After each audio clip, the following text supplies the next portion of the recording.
की। अनंताचार्य कृपया वेदांत द्वयपारगम रामकृष्णां सद्भक्तं विश्वक्सेन मुनिं भज। काषायं यज्ञसूत्रं शुचिवपुषि तथा चौद्रपुण्ड्रं सवारे। यस्यास्ते दक्षहस्ते कलिकुमतिगिरीन्द्रेन्द्रवज्रं त्रिदण्डं संसाराग्ने प्रशान्त्यै मृतजलममलं दारुपात्रं पवित्रं श्रीविश्वक्सेन सूर्ये पदकमलयुग श्रेयसे संश्रयामि। लक्ष्मीनाथसमारम्भा नाथयामुनमध्यमा अस्मदाचार्यपर्यन्ता वन्दे गुरुपरम्परा। नारायणाय विद्महे वासुदेवाय धीमहि तन्नो विष्णु प्रचोदयात्। महालक्ष्म्यै च विद्महे विष्णुपत्न्यै च धीमहि तन्नो लक्ष्मी प्रचोदयात्। तन्नो लक्ष्मी प्रचोदयात्। परमाराध्य भगवान नित्य वंदनीय पूज्य कोटि शरण भगवत भागवत आचार्य कैंकर्य पारायण महानुभाव आरा कौल छपरा मठ से चलकर आए हुए कौल छपरा महंत श्री संजय जी द्वारा आपका श्रवण कर रहे थे। इन पावन भूमि पर पावन कथा को निवेदन करते हुए मैं भी आ रहा हूं। पावन कथा प्रसंग अंतर्गत पिछले दिन मैंने निवेदन किया था। भगवान श्री कृष्ण अवंतिकापुरी उज्जैन से पढ़ करके आए। अब वो कृष्ण नहीं रह गए हैं। पहले बचपन में बाल्यावस्था में नटखट स्वभाव के थे। अब मर्यादा और गंभीरता से संपन्न हो गए। कोई बुलाता है तो बोलते हैं, बैठाता है तो बैठते हैं, सलाह मांगता है तो सलाह देते हैं। भगवान श्री कृष्ण एक दिन अपने भवन में बैठे थे। माता देवी अपने हाथों से अनेक प्रकार के सुंदर पकवान बना करके भगवान के पास थाल करते। अब बेटा अपने हाथों से प्रेम से पकवान बनाए हैं, आओ। भगवान को लेकर के भोग को लेकर के भगवान श्री कृष्ण रोने लगे, नेत्रों से अश्रुधारा बहने लगी। माता देवकी के पूछने के बाद भी बेटा आप क्यों रो रहे हो? क्या मथुरा में किसी प्रकार का कष्ट है, किसी ने कुछ बोल दिया है, क्यों आके रो रहे हो? कोई जवाब नहीं दिया। अंत में देवकी माता वसुदेव जी के पास से लिखिए ना, इसके स्वभाव को हम जानती नहीं। बचपन से ब्रज गोकुल में रहा है, स्वभाव से हम परिचित नहीं हुए। मैं इसके पास भोजन की थाल ले गई और भोजन की थाल को लेकर के रोने लगा। जाकर पूछिए ना, आगे क्यों रो रहा है? क्या कोई तकलीफ है मथुरा को? आखिर मेरे लाला मेरे पुत्र क्यों रो रहा? जाकर वसुदेव महाराज ने पूछा, कृष्ण आखिर आप क्यों रो रहे हैं? क्या कोई परेशानी है, कोई कष्ट है, किसी चीज की इच्छा है? एक नहीं पिताजी, मथुरा तो कंचन की पूरी है, किसी प्रकार का कोई तकलीफ नहीं है। बस एक ही बात हमें बार बार कचोट रही है, बार बार आहत कर रही है, बार बार याद आ रही है, बार बार चिंतन भी आ रही है। मैं कहकर आया था मैया यशोदा के सामने, बाल गोपालों के सामने, गोपियों के सामने, मैं परसों मथुरा से लौट करके ब्रज में आ जाऊंगा। और बरसों बीत गया, मैं गया। हमें नहीं जाना था, हमें क्यों आप कहे तभी जाना चाहिए। कश्मीर जी महाराज ने कहा तो रामा इसमें कौन सी बात बिगड़ी हुई है? जाओ घुमाओ, हमारे लोग चले जाएंगे कि पिता यही तो व्यवस्था है, जाए बिना रहा नहीं जा रहा है, जाए बनता भी नहीं। जाम का हाथ जी चरण तिहारे, जाए बिना रहा नहीं जाता, आजाते बनता भी नहीं। कश्मीरी बदल आखिर क्या करना चाहिए? क्या करें इसकी वजह कि पिताजी यही मैं चाहूंगा, मेरा संदेश उद्रोज के माध्यम से ब्रज में वृंदावन में आप जवा दीजिए। ठीक, उद्रोज महाराज को बुलाया गया। भगवान श्री कृष्ण ने कहा, चाचा जी मेरा संदेश उन गोपियों तक, गोपाल बालों तक, मैया यशोदा और नंद बाबा को पहुंचा दीजिए। आप बता दीजिएगा, हे गोपियों, हे ब्रज गोपाल बालों, हे ब्रज वनिताओं, हे यशोदा मैया, हे नंद बाबा, मैं आप भूला नहीं हूं, मैं ब्रज को भूला नहीं हूं, यहाँ के लोगों को मैं नहीं भूला हूं, मैं आप प्रति प्रेम रखता हूं।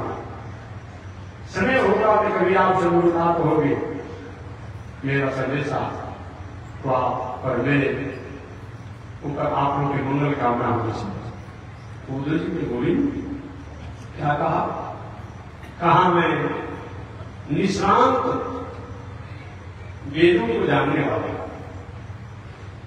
जब मैं उपनिषद के वाक्यों को, वेद के वाक्यों को जब मैं प्रतिपादन करने लगूंगा उन गोपियों के सामने, उन गोपाल बालों के सामने, उन यशोदा और नंद बाबा के सामने, कहीं एक ग्रामीण ग्राम में रहने वाले लोग मेरे उपनिषद और वेद के वाक्यों को कैसे समझ पाएंगे? अरे और किसी को भेज करके अपना संदेशा तो भेजवा दीजिए। भगवान श्री कृष्ण ने कहा, चाचा जी अब तो ये पता उस समय चलेगा कि आप वेदांत वाक्यों द्वारा समझा पा रहे हैं कि स्वयं आप वेदांत वाक्यों के अर्थों को आप समझने में सक्षम है कि नहीं, तो जाने की बात पता चलेगी। ठीक है गोविंद, जब आप कहते हैं तो मैं जाऊंगा। भागवत का कहते हैं कि इस प्रकार भगवान श्री कृष्ण की आज्ञा के बाद दृष्टिनाम प्रवरो मंत्री कृष्णस्य जैतर सखा शिष्यु बृहस्पति साक्षात उदो बुद्धि सत्सम। दृष्टिनाम प्रवरो मंत्री, दृष्टि वंशियों के, जल वंशियों में ये श्रेष्ठ मंत्री के काम करने वाले, कोई समान नहीं है। बुझन महाराज जनवंशियों के, ऋषि वंशियों के मंत्री हैं। ऋषि नाम प्रवरो मंत्री कृष्ण से दैत्र सखा, साक्षात कृष्ण के चाचा होने के बाद भी सखा भी। आज बहुत सुबह में बाबा लगते हैं, चाचा लगते हैं, लेकिन मैत्री होती है। पद में चाचा लगेंगे, बाबा लगेंगे, लेकिन मित्रता है तो मित्रता है। तो इसलिए कहते हैं वृष्णीनां प्रवरो मन्त्रे कृष्णस्य दयित सखा शिष्यो बृहस्पति साक्षात् उद्धवो बुद्धिसत्तम। शिष्यो बृहस्पति, बृहस्पति के शिष्य हैं जो जी साक्षात उद्धवो बुद्धिसत्तम, बुद्धिमानों में, ज्ञानियों में, बुद्धि अग्रगण्यों में, विचारकों में इन उद्धव जी का नाम श्रेष्ठ जनों में आता है। ऐसे उद्धव जी महाराज है। उद्धव जी को अर्थ अगर एकाक्षरी पुरुष के अनुसार किया जाए उद्धव शब्दों का तो उद जोड़ भाव से उद्धव बनता। संधि से अगर आप कहेंगे तो उद जोड़ भाव से उद्धव बनता। उद माने उतावले होकर, उद माने उत्साह से, उद माने उमंग में, उद माने त्वरा से, उद माने ज्ञान से, उद माने भक्ति से, उद माने उपासना से, उद माने संस्कार से। जो भाव माने संपन्न, भाव माने परिपूर्ण, भाव माने दौड़ना, भाव माने पकड़ना, भाव माने पहचानना, इस अर्थ में आप कर रहे हैं।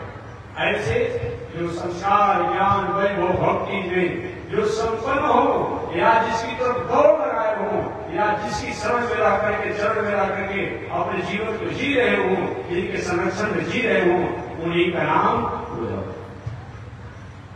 ऐसे शिष्यो बृहस्पति साक्षात उद्धव बुद्धिसत्तम। उद्धव जी महाराज ने कहा गोविंद जब आपकी आज्ञा है तभी जाना ही पड़ेगा। ठीक है मैं जा रहा हूं। ये उद्धव जी चलने लगे। भगवान ने अपना पीताम्बर दे दिया। महाराज इसको मान लीजिए। नंद बाबा के दस वनिताएं, गोपी, ग्वाल बाल, यशोदा मैया, नंद बाबा, कोई आपसे बात कभी नहीं करेगा। मेरे पीताम्बर के कारण हो सकता है आपसे कोई बात करे, अन्यथा कोई बात नहीं करेगा।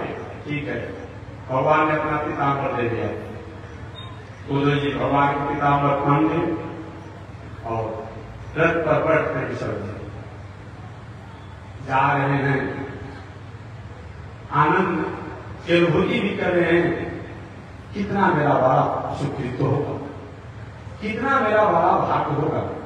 आज जिन परमात्मा को, जिन धर्म को, जिन ईश्वर को प्राप्त करने के लिए बड़े बड़े अवलात्मा साधना प्रवृत्ति के लोग बहुत दिनों तक, युग युगांतर कल्पांतर तक साधना आराधना करके जिनकी झांकी पाते हैं, वो परमात्मा के आज संदेशा लेकर के मैं उनके प्रिय जनों और प्रेमी जनों के पास जा रहा हूं। कहीं कहीं मेरा पूर्व जन्म का सुकृत होगा, भाग्य होगा। उद्धव जी जाते जाते सायंकाल का समय हो गया। लगभग सूर्य अस्ताचल की ओर जाने वाले थे। चंद्रमा अपनी चांदनी को बिखेरने के लिए तैयारी में थे। आकाश की ताराएं अपनी चमक से, टिमटिमाने की क्रियाकलापों से लगभग संकल्पित है। जो भी प्रकृति के पंछी हैं मानो अपनी समाधि स्थिति में, विश्राम में है।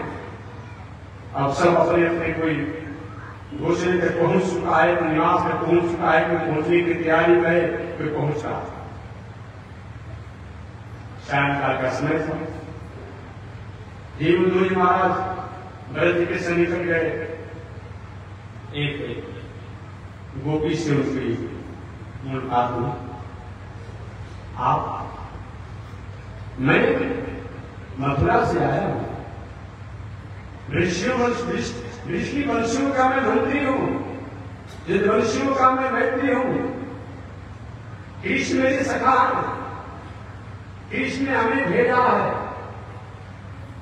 क्या आप बता सकते हैं कि मैया यशोदा का भवन कहां, बाबा नंद बाबा का महल कहां, राधा रानी का निवास कहां? भगवान पवित्र गोवाल वालों का कहां उनसे मुलाकात होगी? वो भी आएगा, बोलो क्या कहा? वो कृष्ण याद आया उनको, याद आने पर हमको भेजा है। इस बातों को सुन करके गोपियां करे, वो कृष्ण अपने नहीं आ सकता, अपने बदलाव में अपने मित्र को भेजा। याद आया तो वो लोग जब से वह कृष्ण इस ब्रज को छोड़ करके चले गए, अब इस ब्रज की गलियों को, ब्रज के मार्गों को बताने की आवश्यकता नहीं है। पूरा ब्रज सुनसान रहा है, उदास है, कहीं पूछने की आवश्यकता नहीं। इस रास्ते पर आप हैं, इस रास्ते से नदी के किनारे को पकड़ कर चले जाइए। जहां नदी का समापन हो वही कहीं न कहीं यशोदा का नंद बाबा का महल है, वही आपका सबसे मुसाफ हो जाएगी। और भी कुछ उदास भरी वाक्यों को उन गोपियों ने सुनाया। बरसों बीत गया, बरसों करते बीत गए, आने को उनको समय नहीं। बचपन से नटखट स्वभाव के थे, जो स्वभाव कैसे छोड़ सकते। जाते जाते नंदरानी के राजभवन के द्वार पर गए। इधर चारों तरफ ब्रज में फैले गए समाचार, वो कृष्ण के मित्र उद्धव आए हैं, उनका संदेशा लेकर के उन्होंने संदेश भेजा हम लोग के लिए। कुछ गोपियां तो कहती है, हरे कृष्ण कहकर तुमने गया और तुम्हें आने का मौका नहीं, अपने दूतों को तुमने भेजा है। कुछ तो गोपियां कहती है, आज एक आया, कपटी नहीं है, ये जन्म जन्मांतर का कपटी है, इस अमित्र भी कपटी होगा। जैसा वो सांवला था वैसा यही सांवला है। ऐसे लोगों से प्रेम करना अच्छी बात नहीं है, जो कुछ भी है घोड़ी घोड़ी सुनाती रही अपने आप में। अंत में उद्धव जी महाराज यशोदा जी के भवन में गए, मैया यशोदा को प्रणाम किया, नंद बाबा को प्रणाम किया, ताकि मैं मथुरा से आया हूं, श्री कृष्ण का संदेश लेकर के आया हूं। यशोदा ने कहा, क्या संदेश? तेरी लाला का? ठीक है, देवकी की लाल का स्नेह इसी प्रकार करती है, समय से भोजन कराती है। और पहले उनकी घटनाओं को याद करके यशोदा को याद लगी। देखिए उद्धव जी, एक बार थोड़ी सी उसके द्वारा नटखट स्वभाव हो गया था, मैंने बटुकी को फोड़ दिया था, माखन को चुपा कर दिया था, मैंने उसे छड़ी लेकर के दौड़ा, रस्सी में बांधा। आज वो घटना हमें याद आ रही है। मैं उस घटना को याद करके अपने को अभागी मानती हूँ। भला सब ईश्वर, वो परमात्मा, वो ब्रह्म, और मैंने थोड़े से माखन के लिए उनको इतना परेशान किया। कृष्ण की अनेक प्रकार के चरित्रों को याद करके वो माता यशोदा रोने लगी। गोपियां भी उनकी घटनाओं को याद करके कहीं कैसे बताइए, हमारे लिए उन्होंने कुछ संदेश दिया है क्या? हाँ दिया है देवी, मैं कहीं गया नहीं हूं, मैं कहीं गया नहीं हूं, क्योंकि जाता तो वो है जो आता है, जिसको आने जाने की व्यवस्था ही नहीं है, वहां जाने आने की बात था। आत्मा और परमात्मा इन दोनों अजर है, अमर है, अविनाशी है। इसमें रहने वाला शरीर जो है, शरीर के व्यवहार जो है, इंद्रियां जो है, इंद्रियों के व्यवहार जो है, वही आने जाने का करने का काम करते हैं। मैं कहीं गया नहीं हूं, भले बलराम हूं, लेकिन आप और आप लोगों से अलग नहीं है। गोपियां कहते उद्धव ये बताइए क्या कभी कृष्ण हम लोग को याद करते हैं? हाँ हाँ याद करते, तभी तो भेजे हैं। अचानक गोपियों का और उद्धव जी का संवाद ही हो रहा था, तो उसी समय एक काला भंवरा आ गया। काला भंवरा, और काला भंवरा जब आया तो काला भंवरा आ करके और राधा रानी सहित अपने आप गोपियों के चारों तरफ से घूमने लगे। आज जब घूमने लगा, अब उसी समय एक गोपिया ने कहा, ए काले भंवरे, खबरदार, तुमने सुना नहीं है? सुना नहीं है? तुम्हारा स्वभाव उसी तरह से है जैसे तुम्हारे स्वामी कृष्ण का स्वभाव है। तुम भी मन के गुलाब के परागों के चूस लेते हो, रस ले लेते हो और फिर उसको छोड़ देते हो, फिर उससे कोई मतलब नहीं होता है। उसी प्रकार तुम्हारा स्वामी जो है हम लोग से प्रेम बढ़ाया, प्रेम किया, स्नेह किया, करवाया और हम लोग को छोड़ करके चला गया। तुम्हारे जैसे जो भी कार्य लोग होते हैं तुम्हें यही स्वभाव होता है। और आज का उद्धव हैरान है जी इन गोपियों की भावनाओं को सुन करके। सुन रहे हैं, गए थे उपनिषद का विधान के वाक्यों को सुनाने के लिए। यहाँ गोपियों के भाव और भक्ति के विधान सुन करके उनका उपनिषद का वाक्य जो अधूरा हो गया। उद्धव जी भूल गए। अब गोपियां कहती है वह कृष्ण आज का ही कपटी नहीं है, जन्म जन्मांतर का कपटी है, और हमारा तुम भी उसी तरह से हो। वही कहती है मृग तुरीव तो केंद्रम, हे मृग, हे भंवरे, वह कृष्ण जन्म जन्मांतर का कपटी है।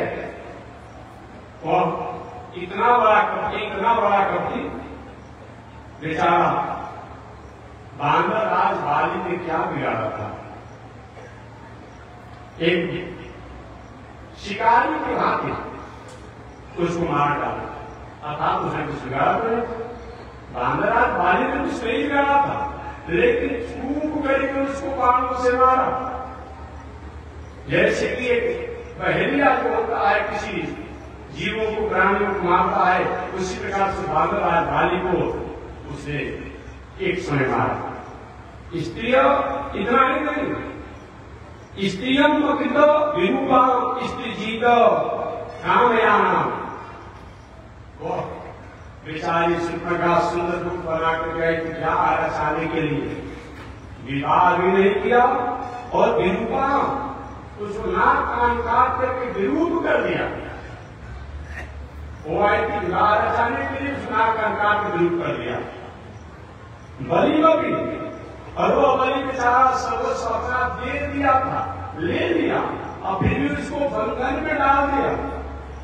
इतना ही नहीं, इसके साथ साथ इतना बड़ा वह कपटी है कि हम गोपियों से भी तुम्हारा स्वामी भंवरे, तुम्हारे जैसे तुम्हारा स्वामी है, प्रेम बढ़ाया, प्रेम किया, स्नेह बढ़ाया, स्नेह लिया और स्नेह में फंसा करके मारा। ऐसे लोगों से संबंध रखना अच्छा नहीं है।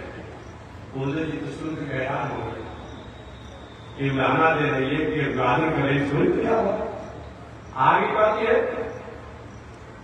निशस्तुम त्यजंती गणिका अकल्प निपति प्रजा, तुम्हारे स्वामी की वही हालत है जैसे गणिका जो होती है, गणिका का समझते हो, जैसे वेश्या जो होती है निर्धन व्यक्ति को त्याग देती है। अगर कोई संपन्न व्यक्ति हो तो गणिका उसे लाभ प्यार से उसकी समझ व्यवहार में रहती है। आज वो कहीं शरीर से कमजोर हो जाए, धन से कमजोर हो जाए, पद से कमजोर हो जाए, ऐश्वर्य फल से कमजोर हो जाए तो उसको त्याग देती है। उसी प्रकार से जैसे ब्राह्मण लोग, आचार्य लोग पूजा पाठ कराने के बाद दक्षिणा लेकर के उस जजमंडप और जजमान के घर को त्याग देते हैं, जैसे वृक्षों के पत्ते सूखने के बाद उस पर रहने वाले पंछी अपना घोंसला बनाना उस वृक्षों से त्याग देते हैं। इतना ही नहीं, या फल से विहीन, पत्तों से विहीन, छाया से विहीन उन वृक्षों को जैसे पंछी त्याग कर देते हैं, इसी प्रकार से इतना ही नहीं, जैसे कोई जरा पुरुष वृद्ध पुरुष को उसकी पत्नी जो है उसके प्रति उसका वैसा स्नेह नहीं जाता है कि हमारे स्वामी ने हम लोग को उसी तरह से त्याग दिया। बहुत पुराना वो तो ये सुन रहे हैं, बोल नहीं रहे, सुन रहे हैं। आगे वह गोपियां कहती है कि हे भगवत, वह कृष्ण जन्म जन्मांतर का पति है, उसकी स्नेह भरी भावनाओं में हम फंस गए और फंसकर मैंने अपने जीवन को आज समाप्त कर दिया। भावना को आया, गुनगुना रहा था उन गोपियों के बीच से, अचानक भावना क्या किया, वो सब उड़ गया। अब तो भावना जानने लगा, तब गोपियां कहती है भावना चले तुरंत, देखो मैंने तुमसे अपने भाव पुराना तो दे दिया, लेकिन मेरे प्रियतम जो है मेरे स्वामी है, उनसे अब लाना मत करना। कि गोपियों ने ऐसा कहा है। गोपियां कभी हे भंवरा, मैं तुम्हारा काम करती हूँ, तुम्हें प्रणाम करती हूँ कि मैंने भले दोस्त तुमसे जो भी कुछ ऊंची नीची बुरी बुरी बात सुना दिया, ये उनसे जाकर के मत कहना, मैं तुमसे यही क्षमा प्रार्थना चाहती हूँ। कहते कहते भंवरा की कथा में सुधर्म गीत कहा जाता है, तो विस्तार से बड़े बड़े विद्वान महापुरुष लोग करते हैं।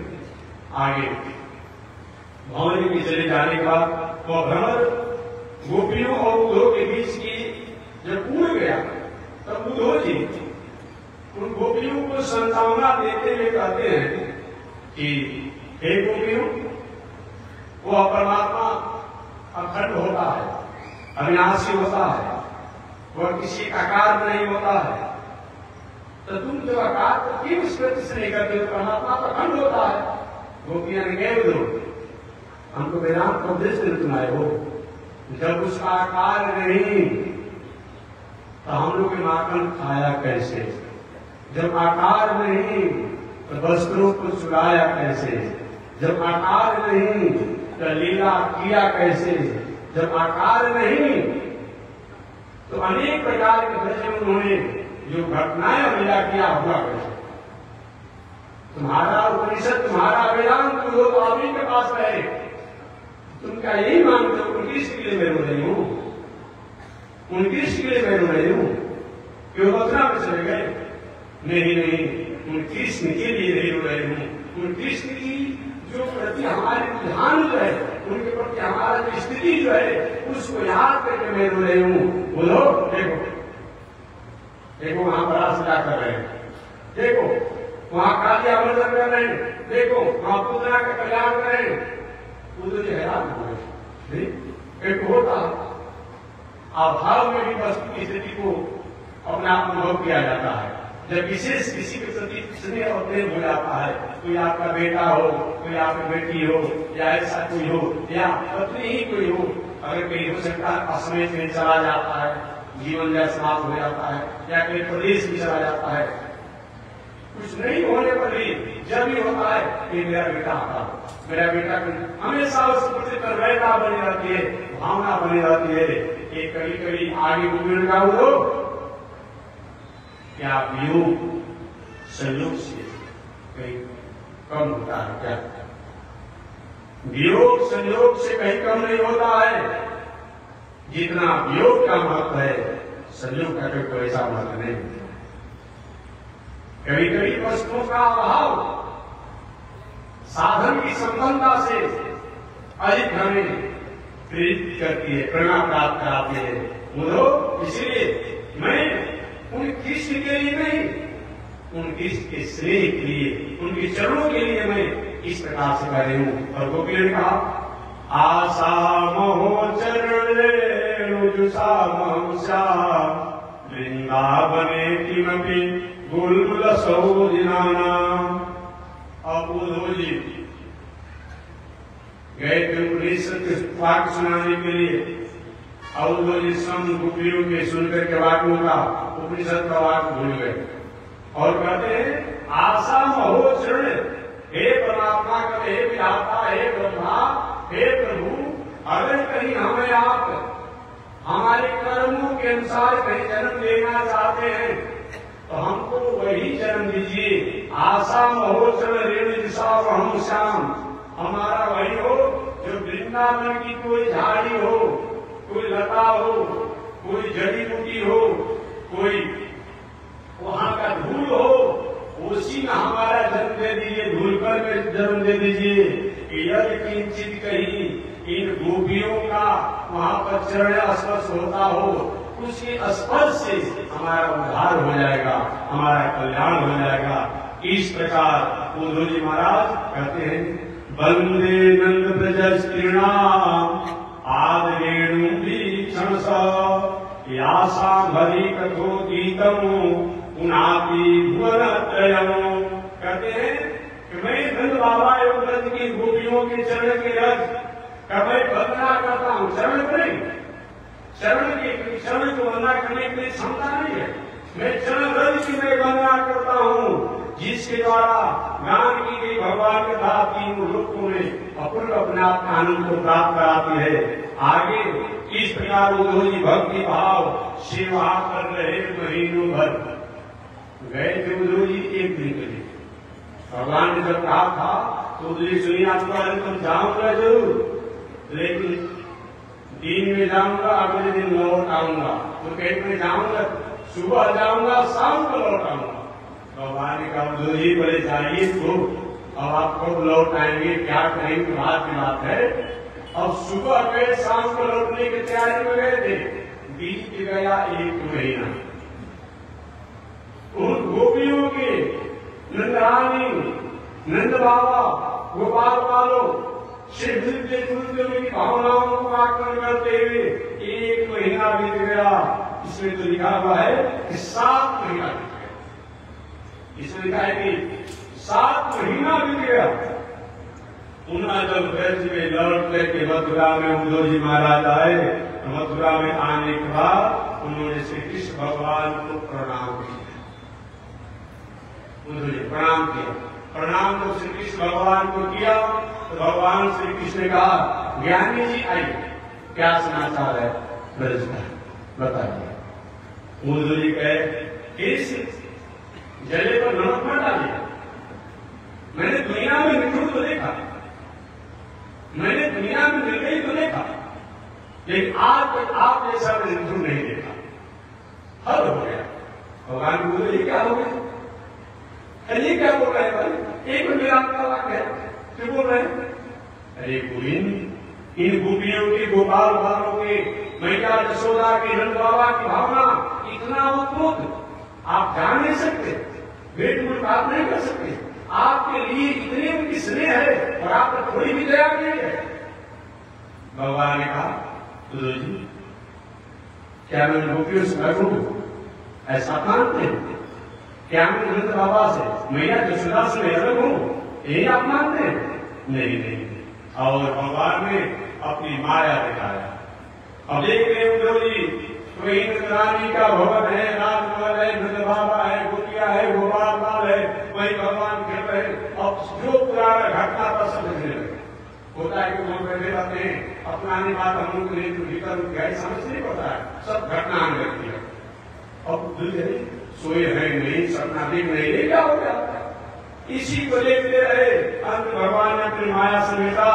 तब कहे प्रभु आप उन गोपियों की भावना को मैं प्रणाम करता हूं और मैं यही चाहूंगा कि निश्चित रूप में कभी कभी आपका दर्शन होना चाहिए। भगवान ने कहा शरण के लिए क्यों से मेरा मिलन हुआ। हालांकि भागवत में तो लिखा हुआ है कि भगवान मथुरा में नहीं गए, बोले पता कर मथुरा से ब्रज में नहीं गए, मथुरा से ब्रज में नहीं गए।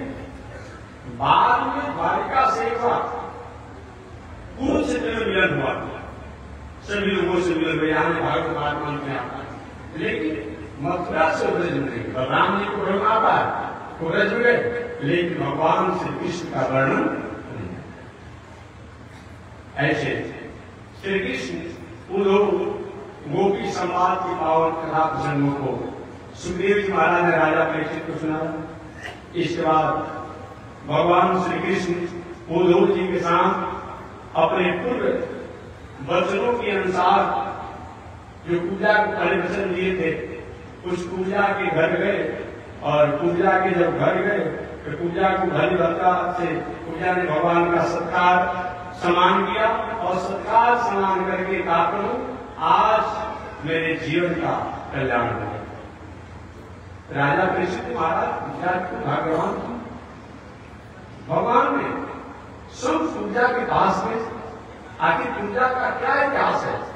तो सुखदेव महाराज कहते हैं पूजा गए, पूर्व जन्म में राजकन्या थी, कुछ जन्म भगवान के गुणों को सुनकर अपना स्वामी चाहा, पूर्व जन्म में राजकन्या उसकी इच्छा पूर्ण करने के लिए भगवान ने पूजा यहाँ आए। गणित संहिता के अनुसार पूजा पूर्व जन्म में सुपर्णखा थी। लोमस रामायण के अनुसार पूजा पूर्व जन्म में कैकेयी के दासी मंथरा थी, और महाभारत पर्व के अनुसार पूजा पूर्व जन्म में दुंदुभी नाम की गंधर्वी थी। आनंद रामायण के अनुसार वह पूजा पूर्व जन्म में पिंगला नाम की वेश्या। अलग अलग शास्त्रों में इस पूजा के बारे में अलग बात बताई गई। इस तरह भगवान इस संसार में जब ब्रज में रहे तो कुछ दिनों के बाद पुनः मथुरापुरी में जाना पड़ा। मथुरापुरी से पुनः कुछ दिनों के बाद उनको आगे द्वारिकापुरी की यात्रा करनी पड़ी, और द्वारिकापुरी में रह करके जगत का प्राणियों का मनोरंजन। भगवान श्री कृष्ण एक पहले भी मैंने बताया था कि 11 वर्षों तक ब्रज वृंदावन में रहे, 14 वर्षों तक मथुरा में रहे, 100 वर्षों तक द्वारिका में। कुल मिलाकर के 125 वर्ष रहे भगवान इस तरह से 11 वर्ष वृंदावन ब्रज में, 14 वर्ष मथुरा में, और 100 वर्ष भगवान श्री कृष्ण पूरे मंडालापुर मथुरा के राजकाज की व्यवस्था को संबोधन कर रहे हैं। पूरे सेठ जी महाराज राजा बन करके मथुरा को आनंदित कर रहे हैं। एक दिन उद्धव जी को अपने घर बताया गया है कि अचानक एक दिन भगवान श्री कृष्ण ने अपने चाचा को इच्छाओं को पूर्ण करने के लिए श्री बलराम जी और उद्धव जी सहित अक्रूर जी के महल की तरफ गए। अक्रूर जी प्रथम बार आकांक्षा किए थे क्या कृष्ण मेरे यहाँ आएगा। ऐसे अक्रूर जी की भावना को याद करते हुए श्री उद्धव जी सहित बलराम सहित भगवान श्री कृष्ण अक्रूर जी के यहाँ गए। अक्रूर जी ने भगवान श्री कृष्ण बलराम और उद्धव के अपने आगमन पर उनको स्वागत करते हुए आदर करते हुए अक्रूर जी महाराज ने कहा नैयम मया तीर्थानि न देवा मिथिला मया ते पुनन्त्युर्कालेन दर्शनादेव साधव नैयम मया तीर्थानि न देवा मिथिला मया। अक्रूर जी की ऐसी मेरी मान्यता है, बहुत दिनों तक तीर्थों में वास करने के बाद, गंगा इत्यादि पवित्र नदियों में स्नान करने के बाद, मंदिर देवालय में दर्शन और पूजा करने के बाद नैयम मयानि तीर्थानि न देवा मिथिला मया, बहुत दिनों तक तपस्या साधना करने के बाद जो सुकृत प्राप्त होते हैं ते पुनर्तु कालेन दर्शनादेव साधव। वह संत महात्मा के दर्शन करने से, सहवास करने से, संगत करने से प्राप्त हो जाता है, और आप लोग को मैं बार बार प्रणाम करता हूं। अक्रूर जी ने स्वागत करते कहा कहा कि नहीं मैं आने बात बहुत दिनों तक तीर्थ व्रत यज्ञ दान पूजा पाठ तपस्या करने से जो सुख होता है वह संत महात्मा की संगत और सहवास से प्राप्त होता है। इसलिए मैं आप लोगों को प्रणाम करता हूँ। संत का मतलब क्या होता है? संत किसे कहते हैं?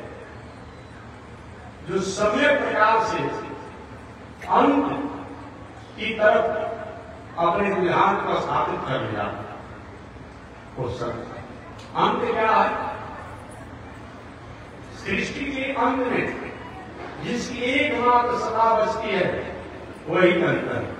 वो कौन है?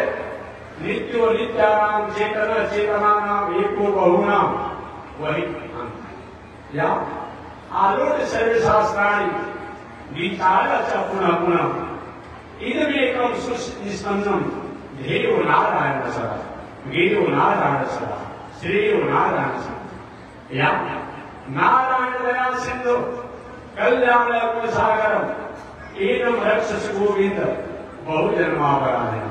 वह नारायण वही अंत। अपने के अलावा दुनिया में कुछ बचता नहीं है। एक बार कभी मैंने कहा आपको सुनाया था कि बनारस में एक कर्ण नाम का या कर्ण घंटा नाम का, घंटा तो बाद नाम है, कर्ण नाम का एक रहता था। एक बार वो नारद जी से मुलाकात हुए। नारद जी पूछा बाबा इस दुनिया में सबसे अधिक मनोकामना को कौन पूरा करता है और कौन जल्दी प्रसन्न होता है? नारद ने कहा कि वही जो शंकर जी भूत भावन। अक्षर चढ़ाइए, फूल चढ़ाइए, बेलपत्र चढ़ाइए, जल चढ़ाइए, प्रसन्न होते। कहीं घंटी चढ़ा के भाग भी जाइए तभी प्रसन्न होते हैं। एक कथा मैंने सुनाया था। एक गांव में रहने वाला चोर था, तो चोरी करता था। कहीं भी संयोग से कोई चोरी के जुगाड़ नहीं हुई और क्या के शंकर जी के मंदिर में हाथ के साथ इसे खाली हाथ रहेंगे तो शंकर जी के मंदिर में गया और घंटी चुराने के लिए घंटा निकल लो, बड़ा घंटा था, ऊंचा घंटा था। ऐसे बेटा नहीं रहा था, कोई जुगाड़ लग नहीं रहा था। उसने क्या कि शंकर जी का ऊंचा अपना पेंटिंग था, लिंग था, शिवलिंग कहते, उसी पर चढ़ गया। आज चढ़ करके घंटा को खोलने लगा और घंटा को खोल करके जो भी चलने की तैयारी में बहुत भगवान शंकर जी प्रकट हो गए कि बेटा परम ब्रूहि परम ब्रूहि परम ब्रूहि, वरदान मांगो वरदान मांगो वरदान। अरे महाराज मैं पुजारी नहीं हूँ, मैं साधक नहीं हूँ, मैं तो चोर हूँ। तो फूल चढ़ाता है, कोई अक्षर चढ़ाता है, कोई जल चढ़ाता है, कोई बिल्कुल चढ़ाता है और तुमने तो अपने शरीर ही बहुत चढ़ा दिया। और बताइए और फिर भी कहते हो, ऐसा नहीं बोला जाता। वो बहुत बावन शंकर जी है, बात समझ लीजिएगा। इसीलिए नारद ने कहा कि सबसे जल्दी प्रसन्न होने वाला कोई है वही शंकर जी है। नमः शिवाय नमः शिवाय नमः शिवाय नमः शिवाय। बहुत भगवान शंकर जी कहे बेटा मैं तुम्हारे जब से प्रसन्न करूंगा को काशी का रहने वाला था कि महाराज सब कुछ हमारे पास आ रहा है, हमको मोक्ष दे दीजिए। मोक्ष मोक्ष माने क्या होता है? अरे किसी झंझट में हम फंसे हुए हो, उन झंझट से हमेशा के लिए हमारा निपटारा हो जाए, एक मोक्ष है। खांसी हुआ हो, सर्दी हुआ हो, बुखार हुआ हो, शरीर में दर्द हो, ऐसा कोई दवा खाइए जो खांसी बुखार सर्दी ठीक हो जाए, हो गया मोक्ष। हमें संसार में पुनर्जन्म पुनर्जन्म बार बार जन्म लेना, बार बार मरना, बार बार जन्म लेना, बार बार मरण करना, ये लगा हुआ है। ये झंझट से हमेशा हमेशा के लिए डूब जाना, यही तो मोक्ष है। यदि गत्वा नहीं गतंते तद्धाम परिवर्ण, जहाँ जाने के बाद पुनः लौट करके आने की कोई गुंजाइश नहीं होती है, उसी का नाम मोक्ष है। दिव्य चक्षुरात्मम तद्विप्रासो विमन्यो जागृवान् ससमिन्दते विष्णोरे परमं पदं पर्याप्तानंदराय सर्वे समुद्रातम् मूर्तम् अनुभवति सर्वस्याप्ते सर्वसजेते सर्ववेदनाप्नोति सर्वं जयते, वही तो मोक्ष है। दिव्य चक्षुरात्मम तद्विप्रासो विमन्यो जागृवान् ससमिन्दते विष्णोरे परमं पदं, जो राम जीवात्मा परमात्मा सात्मा प्रतीक लोग जिनका ध्यान चिंतन करते रहते हैं उनको जान लेना समझना स्वीकार करना, उसी का नाम कर्ण ने कहा महाराज हमें मोक्ष चाहिए। बहुत भगवान शंकर जी ने कहा बेटा ये मार्ग तो भटक नहीं गए हो, ये मेरा विभाग नहीं है, ये मोक्ष मेरा विभाग नहीं है। बाबा तो किसका विभाग है बता दीजिए। तो भूत बावन शंकर जी कहते हैं कि मोक्ष मीठे जनार्दनम, मोक्ष मीठे जनार्दन, मोक्ष की इच्छा है तो जनार्दन का आयोजन करो। जनार्दन किसे कहा जाता है? भगवान का एक नाम जनार्दन है। जनार्दन क्यों कहा जाता है? व्याकरण के अनुसार, ग्रामर के अनुसार अगर जनार्दन शब्दों को हम परिभाषित करना चाहेंगे तो जना अर्धते मदते याचते इति जनार्दन, जो दुष्ट जनों को मर्दन कर देगा उनका नाम जनार्दन है। अब भक्त जनों की याचना को पूरा कर दे उनका नाम जनार्दन है। जना अर्धते मर्दते, जना याचते, याचना करने वाले भक्तों की अरमान को पूरा कर दे, दुष्ट जनों के अपना अहंकार को मर्दन कर दे, उनका नाम क्या है? जनार्दन। तो भूत भावन शंकर जी ने कहा मोक्ष मीठे जनार्दन, मोक्ष की इच्छा है तो जनार्दन की भजन करो। करने का महाराज कितना दिन आपका तपस्या किया इसमें बता, तपस्या की जरूरत तो नहीं है, साधना की जरूरत तो नहीं है। वो धर्म नहीं नहीं बेटा, मेरी जो तुमने तपस्या किया है ये तपस्या का फल है कि भगवान के यहाँ जाने से तुम्हें रोक नहीं सकता है, उसके मार्ग को मैंने बता दिया। अरे भारत और भरेंगे पढ़े लिखेंगे तभी तो अपने आप किसी प्रकार की सर्विस में आपको जानने की होती है। आज नहीं भरी इंटरव्यू मत दीजिए, अपने आप को पढ़िए मत, IPL के नंबर सुन तरीके होगा। तो जितनी प्रक्रियाएं होती है स्कूल में नाम लिखाने से लेकर पढ़ने से लेकर के पढ़ने का आर भर से लेकर के अपने आप में जो भी होता है ये सब एकमात्र कहीं कहीं ज्वाइन करने के लिए होता है, ये सब प्रक्रियाएं होती है। वो का देखो बेटा तुमने मेरा यजन किया है, इसका मतलब परमात्मा से तुम्हें संबंध जोड़ने के लिए, वहां तक पहुंचने के लिए और तुम्हारा अधिकार प्राप्त हो गया। मेरा जहां बहुत मिल जाता है वहां भगवान उस निश्चित रूप में अपना लेते हैं, क्योंकि मेरे द्वारा मुहर लगने के बाद भगवान को पूर्ण विश्वास हो जाता है कि अभी भटकने के उम्मीद नहीं। महाराज तो लोग क्या करें, जाओ चले जाओ बद्रिकाश्रम, वही कर्ण जो है बद्रिकाश्रम में गया, आज जाकर के और वहीं पर अपने आप में वहीं जो जहां हुआ तो उसको अपने कान में जो घंटा लगाया था, इतना भगत हो गया था शंकर जी का, नारायण घंटी बजाने लगा था। कोई राम घंटी लगा, कान में राम सुनाई मत करे, कृष्ण सुनाई मत करे, नारायण से इतना शंकर जी का भक्त था। और सुनिए इसीलिए उसका नाम ही पड़ गया कर्ण घंटा। क्या नाम पड़ गया? कर्ण घंटा। बनारस में एक आज भी उसके नाम पर एक महाला है जहां उसने तपस्या किया था। आज भी जो बनारस में रहते हैं किसी मकान का होगा अभी जाएंगे आप लोग, एक महाला का नाम है कर्ण घंटा महाला, आज भी है। वही वहां से गया बद्रिकाश्रम में गया और बद्रिकाश्रम में जाकर भगवान बद्री नारायण की तपस्या साधना करके और हमेशा हमेशा के लिए अपना कल्याण कर दिया। इसलिए एकमात्र प्रिय श्रेय होती है वो भगवान श्रीमन नारायण है। ऐसा जान करके श्री भगवान ने उन अक्रूर जी के प्रति जो उनकी था, उन्होंने कहा कि प्रभु ऐसी मेरी मान्यता है कि बहुत दिनों तक तीर्थों में वास करने के बाद, यज्ञ करने के बाद, दान करने के बाद, पूजा करने के बाद, तीर्थ करने के बाद जो फल प्राप्त होता है उस संत महात्मा महापुरुषों की संगत सहवास सेवा से प्राप्त हो जाता है। अतः मैं आप लोगों को प्रणाम करता हूं। श्री कृष्ण भगवान अक्रूर से कहते हैं हे चाचा जी, एक चाचा है अक्रूर जी, हे चाचा जी आप हमारे चिंतकों में भी श्रेष्ठ हैं, नहीं इसलिए मेरा एक काम और कर दीजिए। भगवान श्री कृष्ण ने कहा मेरा एक और काम कर दीजिए। जब मैं छोटी अवस्था में था, भगवान श्री कृष्ण जब मैं छोटी अवस्था में था तो हस्तिनापुर में जाकर के अपनी बुआ कुंती के यहाँ पांडव लोगों के साथ रहता था। भगवान श्री कृष्ण का कि जब मैं छोटी अवस्था में था तो अपनी बुआ कुंती जी के यहाँ जाकर के मैं रहता था और उन पांडव लोगों के यहाँ जाकर उनका समाचार लेकर के आइए, उनके जीवन की क्या व्यवस्था है, क्या जीवन में उतार चढ़ाव है, किस्म परिस्थितियां है, इस समाचार लेकर आइए। अभी तो हम अपने ही संकट समस्या में फंसे हुए थे, वहीं उन पांडवों के जीवन की किस प्रकार से बीत रहा है, ये समाचार लेकर आइए। श्री कृष्ण भगवान के ऐसे वचनों को सुन करके और गुरु जी ने विचार किया कि हमारे लिए भगवान ने एक बहुत बड़ा मौका दिया है और ऐसी भगवान की आज्ञा मान करके धन्य है श्री गुरु जी महाराज जो भगवान की आज्ञा को मान करके वे हस्तिनापुर जाने के लिए तैयार हो गए।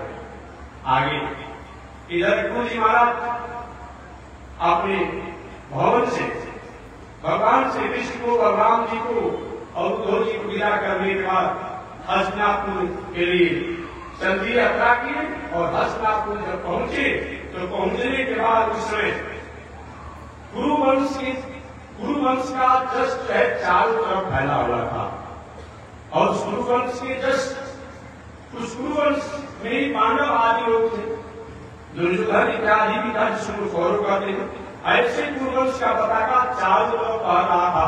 इतना ही नहीं, जहां धृतराष्ट्र, बड़े पितामह भीष्माचार्य, द्रोणाचार्य, महारानी गंधारी, युधिष्ठिर, कुंती, पांचों पांडव सब लोगों से श्री गुरु जी महाराज ने भेंट किया और हस्तिनापुर की सभी समाचार को यथावत जाना।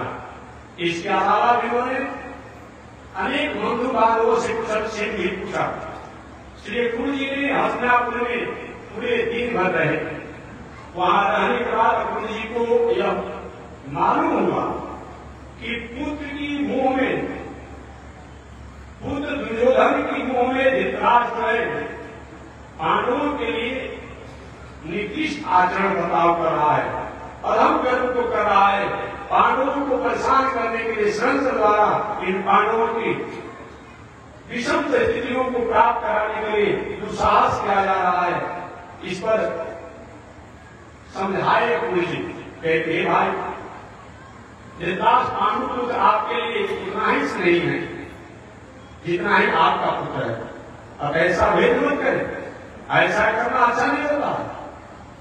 काल के रहते हुए, समय की अनुकूलता रहते हुए व्यक्ति अपनी मर्यादा, अपनी गौरव, अपनी संस्कार, अपनी संस्कृति, अपनी सभ्यता को अगर कहीं याद नहीं करता कि उसका का कर देता है, कहीं भूल जाता है, कहीं खो देता है, वही व्यक्ति एक काल के बीतने के बाद वो विषम परिस्थितियों का अधिकारी होता है।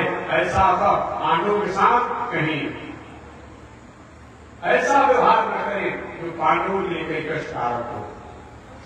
इस संसार में कभी कोई किसी के साथ नहीं होता है, कोई वस्त्र किसी के साथ नहीं होता है, हमेशा किसी के साथ नित्य कोई से नहीं आता है। इस शरीर में जो व्यक्ति अपने जीवन में संस्कार, संस्कृति और मर्यादा को प्राप्त किया, वही व्यक्ति संसार हमेशा किसी को प्राप्त करता है। धोखा देकर जो अपने जीवन में किसी को कहीं भटकाव रखना चाहता है, व्यक्ति को एक न एक दिन अपने जीवन में सब भटकाव के कारागार को पहुंचने की स्थिति बन जाती है। आगे गुरु जी महाराज ने कहा कि हे धृतराष्ट्र, तुझे ध्यान देना चाहिए कि इस संसार में धनानि भूमो पशवस्य गोच्छे नारी गृह द्वारे जना सब सारे विहर्षितायां परलोक मार्गे धर्मोनुगच्छते जीवबलिका। धनानि भूमो पशवस्य लोगे, धन संपत्ति सब कुछ यही रह जाती है। पशु पक्षी गौशाला में रह जाते हैं, गाड़ी घोड़ा अपने गैरेज में रह जाता है, पत्नी जो है घर के द्वार पर रोती व्यक्ति रुक जाती है, एक मृतक शरीर जो है शमशान तक जाता है, बंधु बांधव लोग है शमशान तक अग्नि की चिता में जब तक हमारे शरीर को सुला नहीं दी जाती है तब तक रहते हैं। बेटा जो है मुख में अग्नि देने तक रहता है, बाकी कोई किसी के साथ रहता होता नहीं है। एकमात्र हमारा कर्म जो है, हमारी नैतिकता जो है, हमारा व्यवहार जो है, वही हमारे साथ था, रहता है और बाद में रहता है। आज किसी ने से नेक काम कर दिया है, स्कूल, अस्पताल, अनाथालय, गौशाला, मठ मंदिर बना दिया है, हम कहते स्कूल बना दिया, अनाथालय में चला गया। लेकिन कीर्ति यश संजीवनी, इसलिए कभी व्यक्ति को इस उत्तम और उपयुक्त क्षण को कभी खोना नहीं चाहिए। और तुलसी महाराज ने धृतराष्ट्र को समझाया कि पांडवों के प्रति जो आपका बर्ताव जो उदास है, उनके प्रति जो आपका व्यवहार जो वो उपयुक्त नहीं है, इस पर विचार किया जाए कि विकास हमेशा एक समान नहीं रहता है। परंतु उस धृतराष्ट्र पर किसी प्रकार का कोई प्रभाव नहीं पड़ा। इस व्यक्ति को मोतियाबिंद हो जाता है, वो व्यक्ति को दृष्टि दिखाई नहीं पड़ता है, यही मानता है कि दुनिया कुछ होती ही नहीं है। जिसको पीलिया रोग हो जाता है उसको सब कुछ पीला ही दिखाई पड़ता है, दूध पीला ही दिखाई पड़ता है। वस्तु तो अपने आकार में है, लेकिन पीलिया रोग होने के कारण व्यक्ति को वस्तु उसके अनुसार दिखाई पड़ता है। धृतराष्ट्र को जो भी अक्रूर द्वारा संदेश दिया गया उसका कोई प्रभाव नहीं पड़ा। अंत में जैसे कि तैसे यथावत सारी समाचार को डॉक्टर अक्रूर जी ने भगवान श्री कृष्ण को हस्तिनापुर के बारे में समझाया। तो शेष चर्चा अगले दिन आज इसी के साथ वाणी विराम। एक बार भगवान का नाम श्रीमन्नारायण लक्ष्मी नारायण, श्रीमन्नारायण लक्ष्मी नारायण, श्रीमन्नारायण नारायण नारायण, श्रीमन्नारायण नारायण नारायण, लक्ष्मी नारायण नारायण नारायण, लक्ष्मी नारायण नारायण नारायण। आज यही पर श्रीमद् भागवत महापुराण के 10वें स्कंध के पूर्वार्ध की कथा विश्राम लेती है। कल से हम लोग श्रीमद् भागवत महापुराण के 10वें स्कंध के उत्तरार्ध की कथा में प्रवेश करेंगे। तो बोलिए श्री लक्ष्मी नारायण भगवान की।